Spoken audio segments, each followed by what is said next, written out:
Good evening, good morning, and good afternoon, wherever you are in the world tonight. Hello, and a very warm welcome to tonight's very special live screening of Beavers Without Borders. My name is Sophie Pavelle, and I coordinate communications at Beaver Trust, and I'm also involved in this film. And I'm Nina Constable, and I'm the director filmmaker of Beavers Without Borders. Now, on behalf of the whole team, we are thrilled to be able to share this event with you tonight in this way. With well over 2,000 of you registered for this premiere, thank you so much for your time for being here. Now, a quick bit of background before we get started. So the idea of making a Beaver film has been about a year in the making of Beaver Trust chief executive and executive producer of the film, James Wallace. Now, after an impassioned pitch to the rest of the team and to Nina, James, Nina, and I began brainstorming back in May this year about a concept that would satisfy our wish to bring people together, celebrate the restoration of nature, and inspire people about beavers, acknowledge the issues that they bring, and find solutions to them as well. We then pitched to Paul Lister and Chad Hagan to raise the necessary funds from the European Nature Trust and the Hagan Family Foundation, and hey presto, we now have a film. They enabled the film and shared our vision and passion, and we cannot thank them enough. Now, 2020 has been a year of many things, shall we say, but I think you might agree that it has also been the year of the beaver. This time last year, the concept of a beaver was still largely ambiguous. Not many people knew their incredible story, where they were, or what even do beavers do.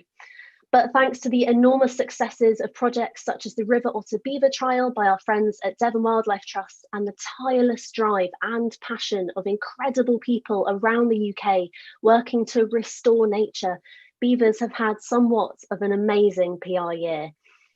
So then followed months of planning, liaising with colleagues in Scotland, Bavaria and beyond, organising shoots and mitigating the challenges thrown in by COVID, dealing with last minute changes to production and everything in between. Now, as a very new charity on the scene, Beaver Trust has only been around for about 18 months. It's safe to say that we are honestly blown away with the response and positivity this film and its wider mission has received so far. We are a tiny, passionate team, and we could not feel more fortunate to have had this opportunity to work with such an incredible array of people to help us tell the Beavers' story. And we really hope that you enjoy the film tonight. Now, some thank yous before I introduce Nina properly. So the whole Beaver Trust team, the slappers, you know who you are. Thank you for your tireless energy and support throughout this whole project. Thank you to Scotland The Big Picture for supplying amazing footage and being amazing liaisons in Scotland. Thank you to the amazing Fabian, who's working behind the scenes at the moment, getting this whole production underway for us. Thank you to Woodland Valley Farm and the friends and family there, to Cornwall Wildlife Trust for their continued support of the Cornwall Beaver Project. And thank you to all the characters that you'll see in the film this evening for your time. And thank you again to our funders. Thank you everybody for making this happen. Now, how this evening will work, we're going to watch the film very, very shortly, and then we're going to cut to a live Q&A with me and Nina afterwards, and we are very happy to field your questions about the making of this film. So as you'll see, there's a live comments section under the film as it's playing. Please feel free to contribute any questions you might have for us there, and we'll endeavour to do our best to answer as many as we can right up until 8 o'clock this evening. Now, if this film inspires you to support the work of Beaver Trust and see a bit more about what we get up to, please head over to our website at beavertrust.org and go to the Take Action and Support Us tabs where you'll find links to our donation page, as well as lots of other interactive information about what we're doing at the moment. And as you watch, please do tag us in anything to do with the film on social media. Follow us at Beaver Trust across Facebook, Twitter and Instagram, and use the hashtag Beavers Without Borders so we can follow all of you as you're watching. Now, it is my honour and pleasure to introduce Nina, not only an incredibly talented filmmaker and all-rounder, but also my very good friend. And we've been spending an awful lot of time together this year getting this project underway. So it feels very good to be here this evening, finally showing it to everybody. Now, if you don't already know Nina, she is an award-winning self-shooting filmmaker based in Cornwall in the UK. Her films have screened in festivals globally, and her work has featured in a number of broadcasts, including BBC Springwatch, BBC Countryfile, ITV, Channel 4, CNN, The Guardian, WWF, Sky Nature, and many others. From conservation filmmaking to social documentary, Nina has a keen eye for filming and a real talent for storytelling, and you'll see a lot of that this evening for sure. Often working completely independently, Nina's work offers an intimacy and honesty that underpins her unique style. She's dedicated to capturing and exploring the world we live in, and Nina believes in the power of film and photography to educate and inspire, and ultimately to protect. Now, it's my absolute pleasure to hand this over to Nina to introduce Beavers Without Borders. Well, I just want to begin by saying a huge thank you to everyone that has joined us this evening and taking time to be a part of this live event. Also, for your interest in what we believe is an absolutely fascinating subject. I also want to thank everyone that has contributed to the production process, because producing a film with the restrictions that we've all faced this year, this had to be a big collaborative effort, and it couldn't have worked any other way. Working on something that is mostly a story of hope has been a tonic for myself, Sophie, and James during a strange and an uncertain time, and I feel incredibly grateful to Beaver Trust for entrusting me with telling this story. I very much look forward to seeing you all after the screening and answering your questions about the making of, and I hope you enjoy watching it as much as we did making it. And so, without further ado, we bring you Beavers Without Borders.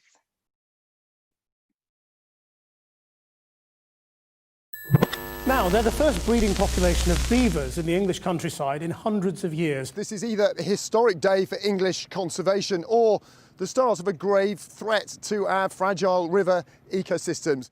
England's first wild beavers have been given the permanent right to stay in their home in Devon.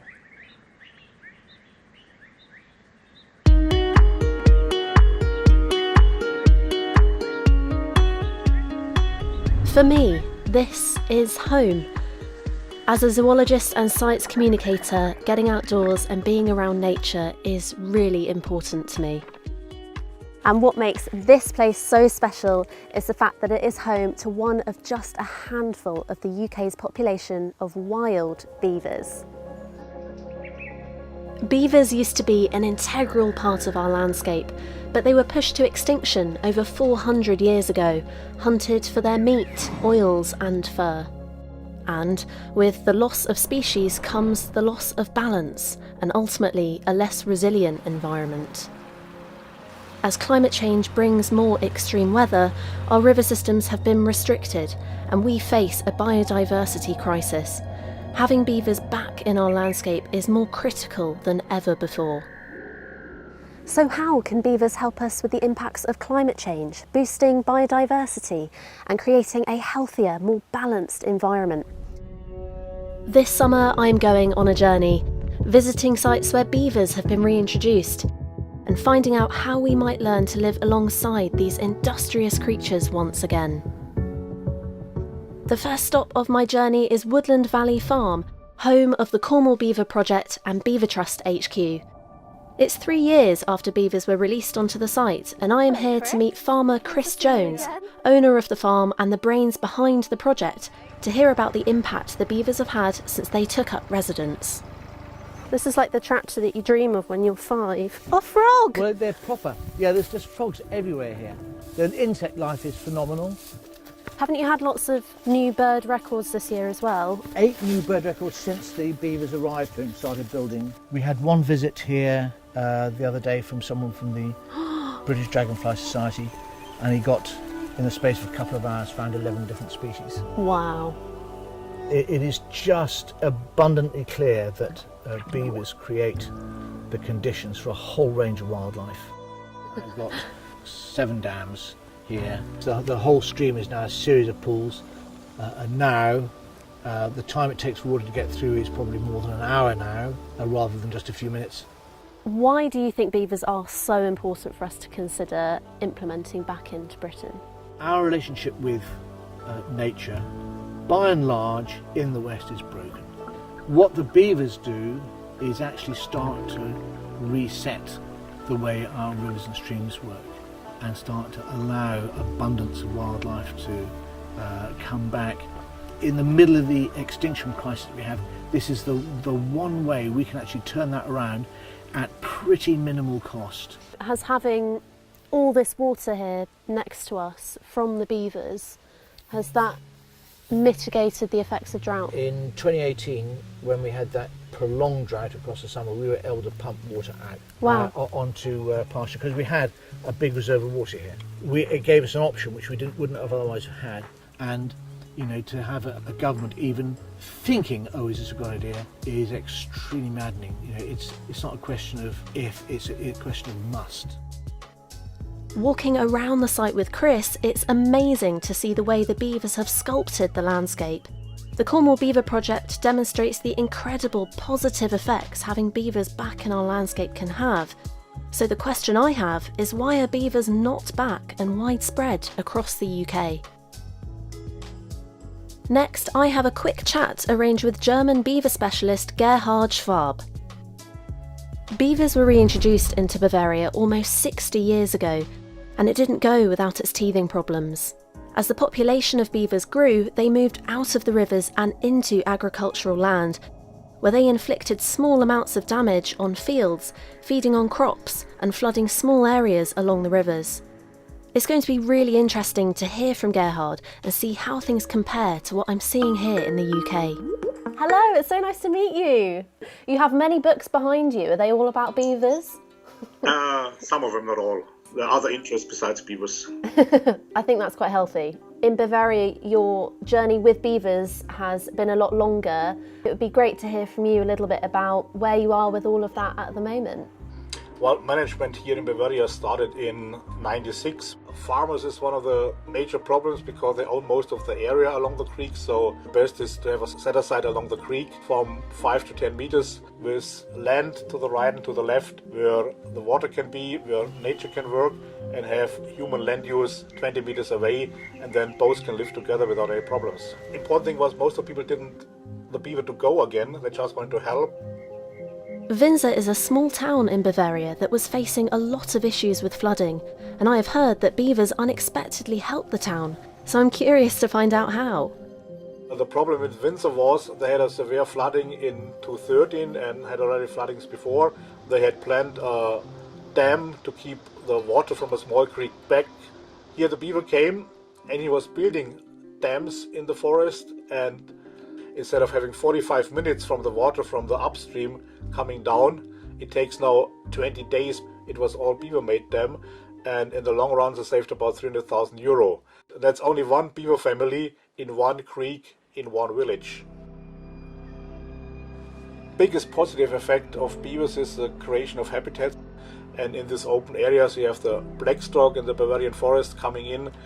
I know you're aware of what's going on in the UK at the moment. What would be your advice as to what they should do? So you can take a lot of advantage of the existing management systems we have in Europe and implement them together with the beavers. That is a lot of food for thought. What Gerhard has shown is how, in Bavaria, they have learnt to coexist with beavers and actually benefit from them. The beavers are saving towns huge amounts of money in flood mitigation and increasing biodiversity. Next, we are heading to Scotland, where beaver reintroductions began in 2009. So I'm going to see for myself how beavers are slotting back into a landscape that has changed since they were here 400 years ago. So I've arrived here in Scotland, and already this feels like a landscape where beavers really belong. Now, I'm here to meet two people that have two very different experiences with beavers. Roisin Campbell-Palmer is a beaver management specialist and has been involved in the reintroductions here in the UK for over a decade. Nice to finally meet you. How's it going? Good, yeah. Well, Roisin has seen firsthand the disruption that our busy beavers can cause, so I'm keen to hear about her experiences with attitudes towards beavers and some of the management issues she has had to tackle here in Scotland. I'm meeting Roisin in an area where beavers have been left to their own devices to shape the landscape, and we're going to check out their handiwork. Into the jungle we go. so this is the bit I get excited about. This is the dam, okay? But the dam's about 100 plus meters long, right? So everything this way is new wetland. But what you have, which is quite a unique habitat for Britain, is a dead, flooded woodland. And when I say it's dead, it's not the trees are dead, but there's so much life in there because of the the dead, the decaying wood. It's really quite exciting that something like this can develop very, very quickly if we permit it. Roisin works closely with local communities and landowners to try and find positive solutions to conflicts. Trapping and translocation can be very successful and a way to engage with those facing issues, showing them alternatives to lethal control really can work. I mean, if we want beavers or even any other species to come back, I think we have to take people's concerns seriously. We have to listen, and it's about reassurance, and I think it's the fear of the unknown, isn't it? In some areas, and it is the minority of areas, they will cause these conflicts, and I think we should be engaging with these landowners and try and help them, and we've got all these tried and tested solutions, but it's just new to like a British, Scottish context. Have you had any moments where you've, say, had a landowner who's been concerned by the impacts that beavers are having on their land, but then you've introduced some of these management techniques and that has assuaged any concerns such that they actually are happy for the beavers to stay? Oh yeah, absolutely. We put flow devices in, so that's basically about putting a pipe through the dam, and it means we can regulate the water level behind it. So it's not about removing the dam and removing all the impounded water. It's this compromise between the beavers and the landowners. It's just about compromising the height of the water. Are there any easy fixes for if you, say, want a tree protected? Oh, absolutely. Trees are one of the easiest things we can do, protect them. So we generally use two methods, either a mesh guard or we paint a special substance on it. That it's just about dissuading beavers because they don't like either metal in their teeth or grit. We're not saying, okay, you can have every tree you want, beaver, because you can't. And the sooner you kind of implement these measures, I think people are more relaxed and they see that there's options. But these are easy mitigation tools, and we're encouraging people to do it themselves as well. What a woman. I was slightly in awe of her, I think. I mean, she said so much that just made a lot of sense, but the main thing that I got from it is, I think, the importance of empathy and listening to people's opinions, especially if they're concerned about beavers, and just making the time to hear what they have to say. Community support in the reintroduction of a species is incredibly important in their long-term survival. There has been concern among a small number of communities that beaver dams create barriers for migrating fish, such as salmon and trout. Angela Duncan-Pepper has been fishing Scotland's rivers for years and has found that the beavers most definitely have had an impact, but a positive one. Quite a few people are concerned that the actual physical structure of a dam poses an obstacle, a physical barrier to migratory fish jumping up and migrating upstream to spawn. It's not a worry. I mean, 70% of the world's Atlantic salmon spawn in Norway. Of their top 10 salmon rivers, 7 of them have beaver and 6 of them are at capacity for beaver. The Latin name for salmon, Salmo salar, means leaper.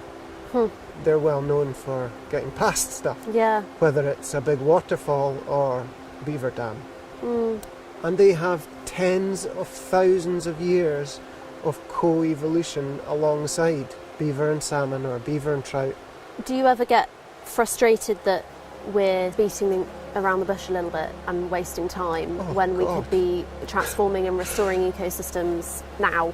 I think anyone who's ever studied ecology at any level is thrashing their head against the ground saying, come on, let's get going.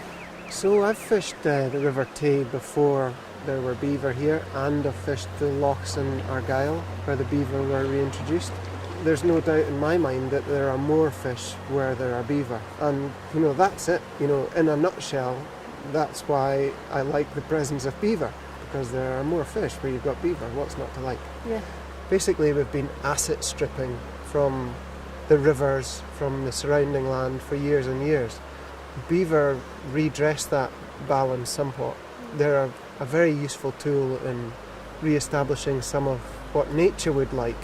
And you see the beaver as that opportunity to redress the balance? From what I've seen, they're massively beneficial, massively beneficial.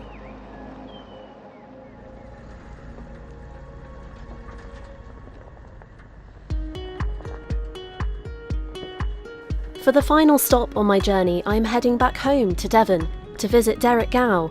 an instrumental figure in the reintroductions across the UK, to dig a little deeper into what he thinks the future looks like for beavers here in Britain. There he is. How do you see the future of the beaver in England at the moment? Are you hopeful? What's underlying it is the biggest problem is changing mindsets. But believe you me, you do it well, in the right situation, with the right animals of the right age, it will work. Down the line, do you think beavers represent an opportunity to go one way or the other in terms of our relationship with the natural world? They represent that opportunity. But this animal is actually a force of nature. It's the engineer, it's the turbo of life that you put back into a wetland environment. And wetlands, let's not forget, are the richest living environment there is on the planet. And if you put that animal back there and tolerate its activities, it will start to restore nature. This animal creates life. That's what's so important about beavers. Amen to that. Bye, Derek. See you later. Thanks again. It's best not stall while we're in good company.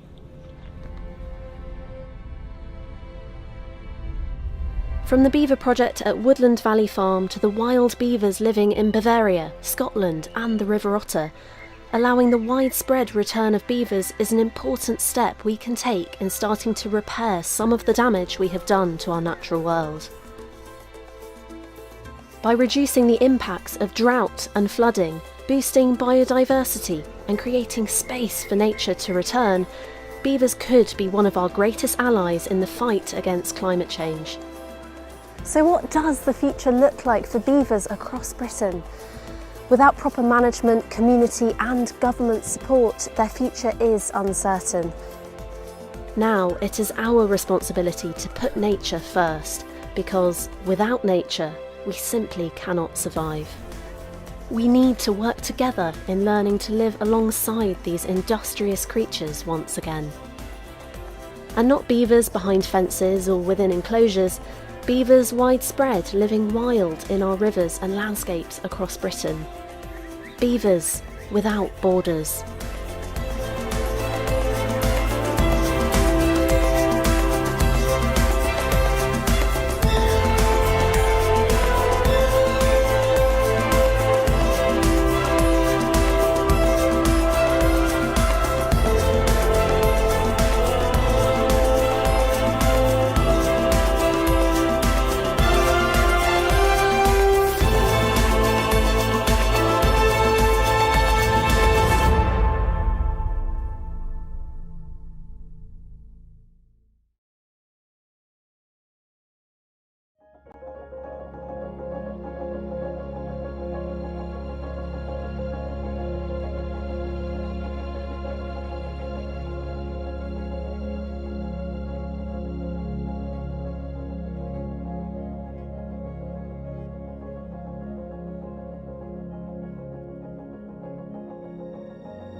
Well, hello again. There we go. That's the film Beavers Without Borders shown to you.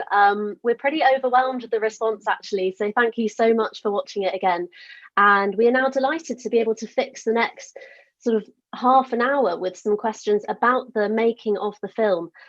So we're going to get started right away, I think. So Nina, we have a question for you from someone on Twitter who has said, such a fantastic film, thank you very much, with some stunning footage. Now, were there any challenges to the production with all the COVID restrictions in place this year? There definitely were challenges. I think the main thing was the fact that we couldn't travel for a long time. And one of the main things with the Bavarian shoot, we really wanted to feature that in the film.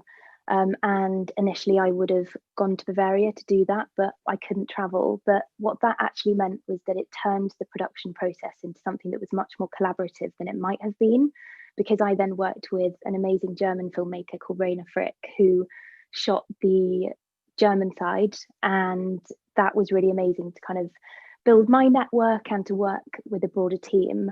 But I think one of the big challenges for me in the process was the fact that from the inaugural stages, I wasn't actually meant to be the kind of the main director.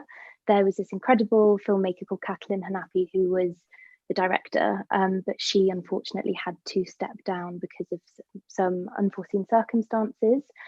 And so this was something that I was then asked to take on. And it was very last minute, wasn't it? It was really last minute. And it seemed like such a big topic to tackle. And you know, it is quite a political topic as well. And I just wanted to make sure that I had the skills to do it justice. And so when I was first asked, I was like, I really hope that I have the skills to do that. But I think I've learned a huge amount by taking that challenge on. It's been amazing smashing to it, work by with. the way. But working with Beaver Trust has been incredible, and the support that we've had, you know, James has been amazing, and Eva, and you know, all of the funders as well have all put time into Zoom calls and emails and everything. And Sophie, of course, you know, it's been amazing working with you. But I think there have been a lot of challenges, but it also I think it kind of broadened the scope of the project. Yeah, definitely. No, I think there's what's been amazing is that just the collaboration that was involved in this film went so beyond what we ever expected. And I think it just really hit home, I think, especially kind of on the Beaver Trust side, is how special this creature is to so many people, and how it just seems to captivate an audience, whether it's in a good way or a bad way. You know, it's just seemed to really spoken to so many people. And I think it's just been an incredible process to see how the beaver has touched so many hearts this year through the process of this film. It's just been a very unique process, I think, in that sense. Yeah, definitely. But a really enjoyable one as well. I think there was a lot of problem solving with it. And I think very much we would have worked in a very different way had we not been restricted. But I think, really, really enjoyed it. Good. Yes, me too. Okay, gosh, so many questions. Thank you so much for sending them in. We're going to try our best to get through as many as possible. But yes, wow, struggling to keep up. So, Sophie, I've got a question for you. Okay. We do discuss this in the film a little bit, but what are the main reasons why people are against the reintroduction of beavers? What are some of the kind of the big issues? Well, by nature, beavers are a bit of a pain. They're cute to look at. However, they are the second biggest rodent in the world. And yes, they are native, but actually in the 400 years that they haven't been in Britain has changed beyond recognition. It's got more crowded, our population has boomed, we've got incredible infrastructure, agriculture is 75% of the land use in England alone. So there's not that much space for them to do their work, and they get to work very, very quickly. You can put a beaver in a river and within a couple of days they're building dams, they're sorting stuff out, they're felling trees, doing what nature intended. However, it can be a little inconvenient. So there are several reasons why beavers are contentious. most of the reasons are the fact that their effects and their impacts spill over into land that has another purpose. So whether that's a footpath or a community area or an orchard or an area of high intensive prime agricultural land. So it's all about managing those impacts. And as we hopefully have demonstrated in the film, it's all about listening to those opinions and empathizing with the different stakeholders and working very collaboratively, much like the process that this film has been, in trying to figure out how we can mitigate those impacts. And hopefully, again, as we demonstrated in the film, those techniques to assuage the impacts that beavers have are very simple and very effective. And as we've seen in Bavaria, who are several years ahead of us in their beaver story, they really can work, and there can be a harmonious coexistence with these industrious mammals.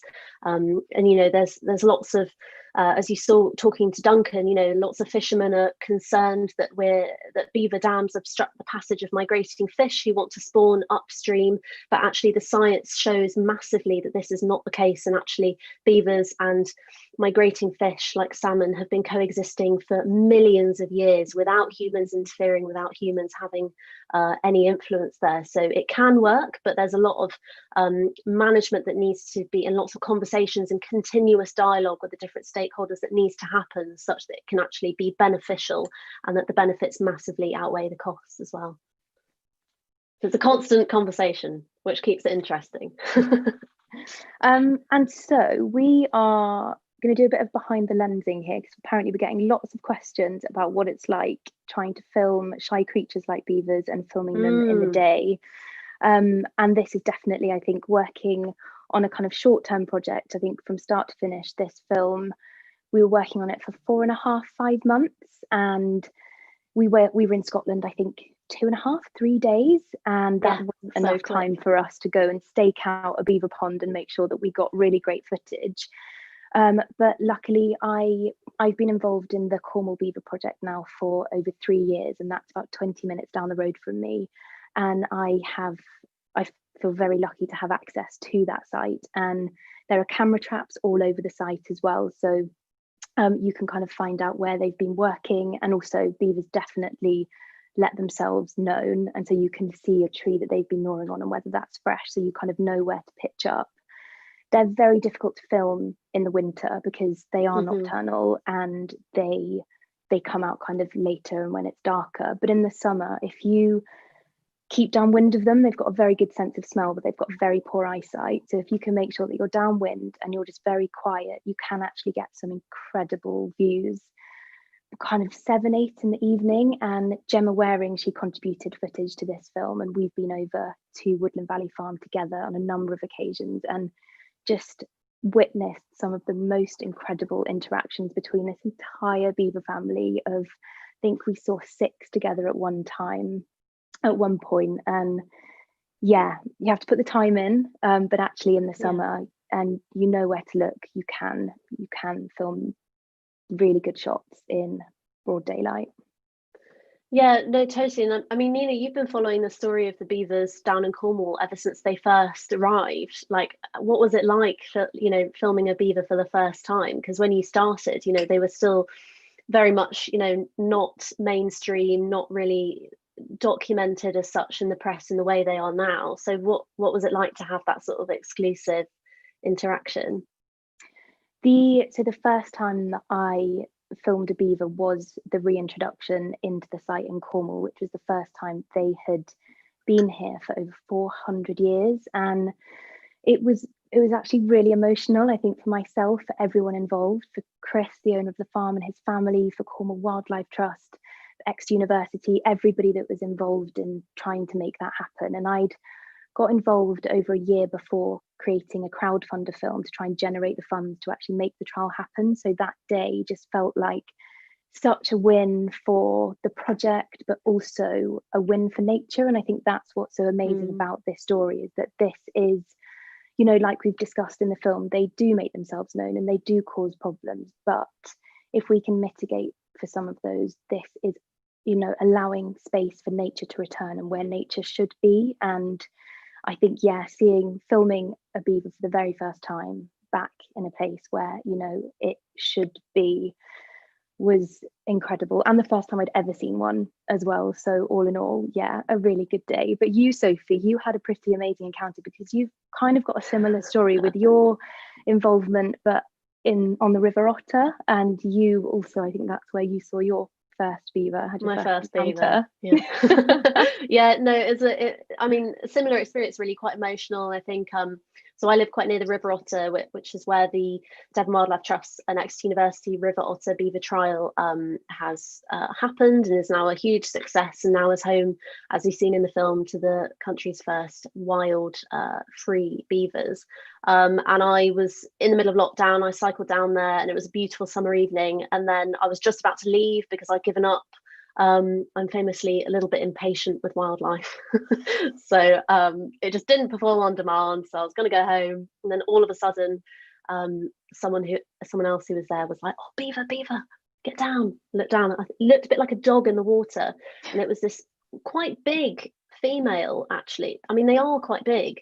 And then she got out on the bank, and she was sat on her back feet, and she was cleaning herself in a very human-like way. And it was just unbelievable to see a mammal that we've persecuted and we've driven to extinction 400 years ago, comfortable and grooming and in her wild habitat and captivating a small audience of about 5 or 6 other local people on the river. And it was just kind of, it's one of those moments where you kind of think it could actually be like this, like hope is a real thing.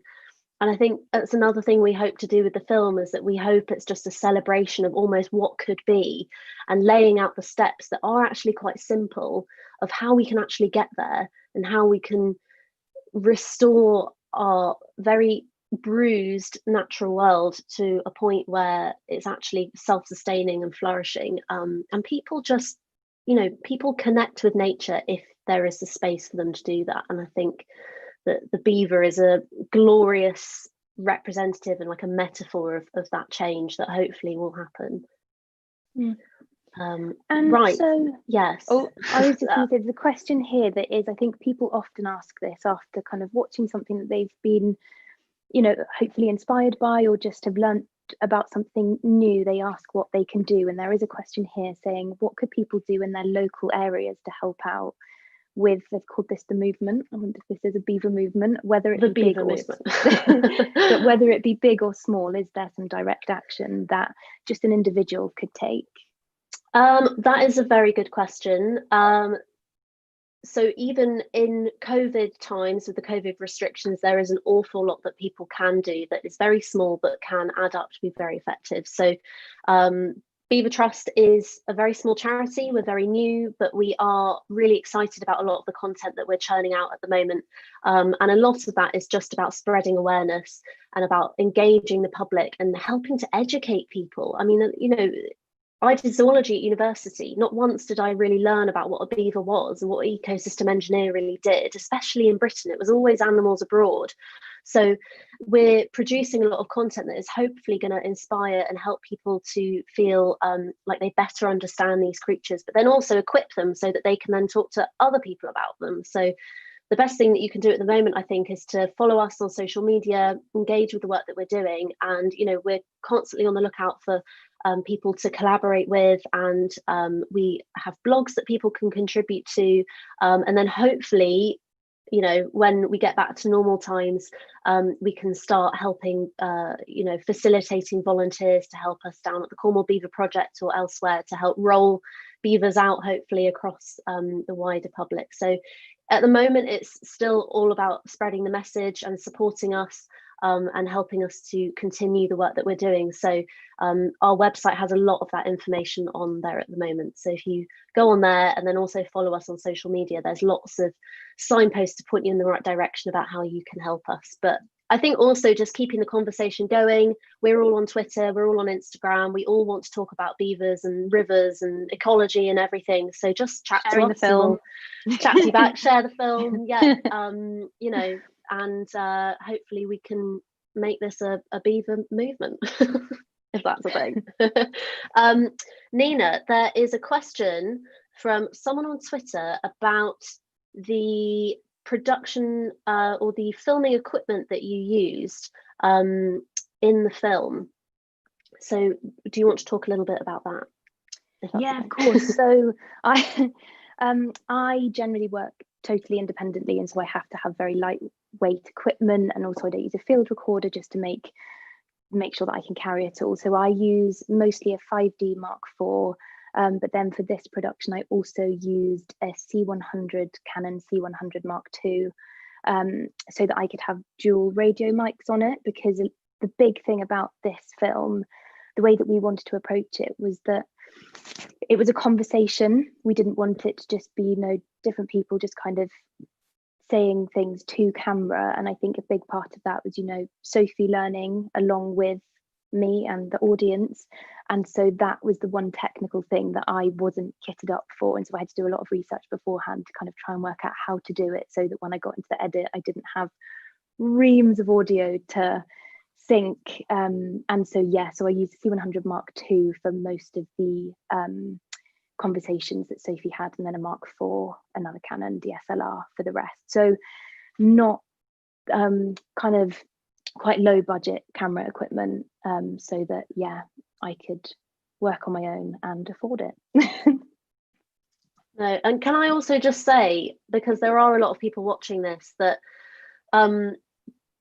working with Nina, it's just amazing to see her at work, because she is just a one-woman band and she does everything herself, and there's no trade-off there. Everything is to such a high quality, and I think it was very special for me as a young woman to see a fellow young woman not only taking the time to really actually learn about the subject that she's shooting, but also just doing it so well and so positively, and everything's just such a high quality, and she's just so engaged in the project that it was just amazing to see, in a industry that is still quite heavily male dominated, to have that sort of empowered woman leading the film was really special. And I hope that that's something that people are inspired by as well.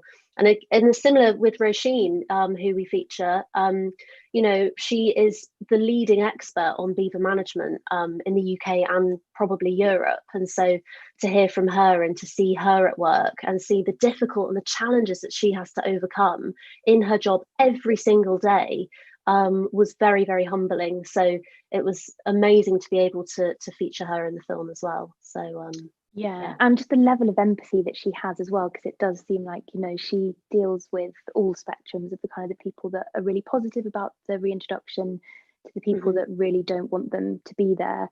But she just has time for everybody and understands why the people that don't want them, kind of empathizes with them. And I think that was something that we both came away from that conversation just thinking how incredible she was and what an amazing job that she's doing. And she's just visiting and people, never complains either. No, with a big smile on her face. It's such a difficult job, and all the people who we featured in the film, you couldn't write their passion. It was just so infectious to be around. And I think that again is something that will just be really memorable from this whole project, is just the endless energy that people have had in trying to tell this story. And so we hope that will sort of ripple out to the wider world, to hope that beavers will become a bit more of a thing. Nina, another question about the equipment of the film. Another person from YouTube said, did you do any underwater audio recording with a hydrophone to get some of the nice underwater reshots? I didn't. Any of the audio that's from underwater is just from a GoPro. It's just from GoPro sound. So no, I don't have a hydrophone, unfortunately. It's a very cool piece of equipment to have. It was quite a fun moment trying to get the underwater footage in Tayside with Duncan, wasn't it? Sticking the GoPro in, and the river was just rushing on, and it was just like wading in, trying to wedge yourself in the river to get the footage. But I did also break equipment trying to get some footage inside the beaver lodge. I'd hired this probe lens because the beavers at Woodland Valley Farm are in a lodge that's on the bank side, and there are these little holes in it that you can kind of poke a little lens in. But I ended up breaking a piece of equipment trying to So is it still in the lodge? So no, yeah, lodged in the lodge. No, it's not. It's back with its rightful owners and it's fixed. So yeah, but that was a learning thing. Don't poke beaver lodges with equipment. Yeah. Oh my gosh, so many questions. Thank you so much, everybody. We've got probably time for a couple more, and then we will let you crack on with the rest of your evening. So let's have a look. Oh, this is a really nice one. So Sophie, Natasha Padbury asks, my son Hunter wants to know if beavers live in their dams. That's a very good question. And I can see why you would think that, because they do look quite cozy when they're all knitted together with their lovely, when you saw in the film the beaver pushing up the bit of mud against the dam, and it's all kind of like it looks a little bit like a lodge basically, but the dam is essentially the beaver's way of creating the habitat that they want to live in. So they will dam a section of the river, they'll go, right, I'm going to put some sticks there, start building a dam, put some mud in, lovely, and then the water behind the dam will start to get nice and still, nice and deep, and that's what we call a beaver pond or beaver pools. And then it's in that area where they create a submerged, so very secret entrance, and then they build their lodge on a bank inside. It's usually kind of burrowy type thing, and they access the lodge via this submerged entrance, and it's nice and dry. That's where they have their kits, that's where they go chill out, and they might have several of those in one of their territories. But the dam is what creates this beautiful, unique beaver wetland habitat where loads of other animals like to thrive. And that's also what slows the flow of the water, so that when it's nice and rainy, like it has been this weekend, the instance of flooding is markedly less on the whole. So they do not live in a dam, they live in a lodge, but that's all part of the same beavery habitat. Beavery. So we've got, apparently people want to hear some more questions about beavers. Oh, well, this is a good thing. So it seems that all of you want to have some more juicy discussion about beavers, and that's just as well, because on Thursday we're back. We're back, yeah.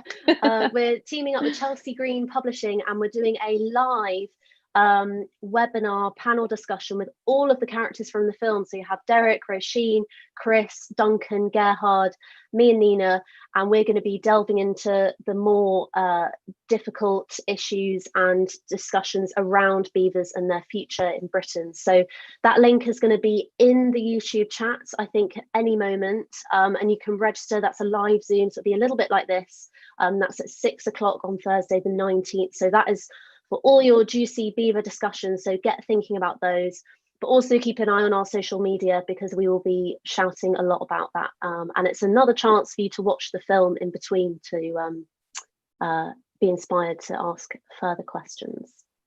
So juicy beaver chat, come on Thursday. And then I think we don't have a huge amount of time left, but there is a question here from Lucy Hodson about other species that we wanted to feature.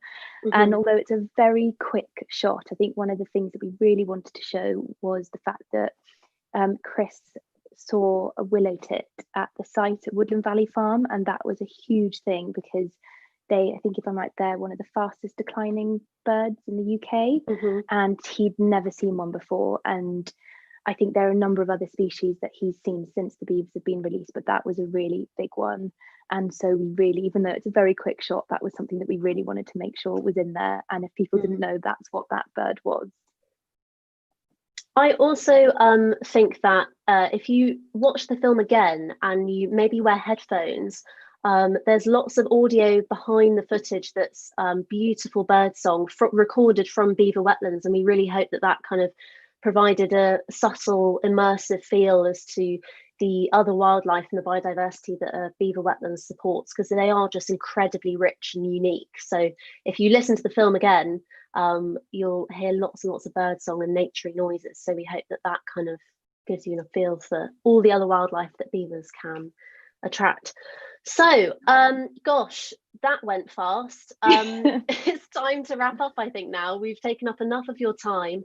But goodness me, thank you so much for watching and for being here and for engaging with us. We are overwhelmed with the response here, and it just means the world. So just to reiterate, this film and the whole event will be available on demand on YouTube on this link from 8 o'clock. So you'll be able to watch it again, share it, do whatever you like. And it will be available for your enjoyment. So yeah, Nina, any final words? I think, I just want to say thank you so much for joining us this evening. We really were overwhelmed by the amount of people that signed up. I think we'd said if we got 100 people that wanted to watch, we'd be happy. So we haven't looked at the numbers yet, but I think there's a few more of you than that. So thank you. And we really hope that you have taken something away from watching. Do please share the film with friends and family. As Sophie said, the link will be available almost immediately after we stop rabbiting on. So yeah, please share it with anybody that you think might be interested, because that helps us and helps Beavers. Help the Beavers, yes. So yeah, thank you once again to everybody involved behind the scenes in the film. Thank you so much to Fabian for pulling off this amazing live event and allowing us to do this. So thank you so much. Thank you to our funders, and please check out our work at beavertrust.org if you'd like to support us and take action for beavers, because they still need our help. As we saw from the film, their future is uncertain, so we do need to rally the troops and rally your support to try and improve their future. So thank you so much again. It's been such a pleasure to be with you this evening, and have a lovely rest of your evening, and see you on Thursday for more Beaver chat. More to come very soon on that. Thank you so much.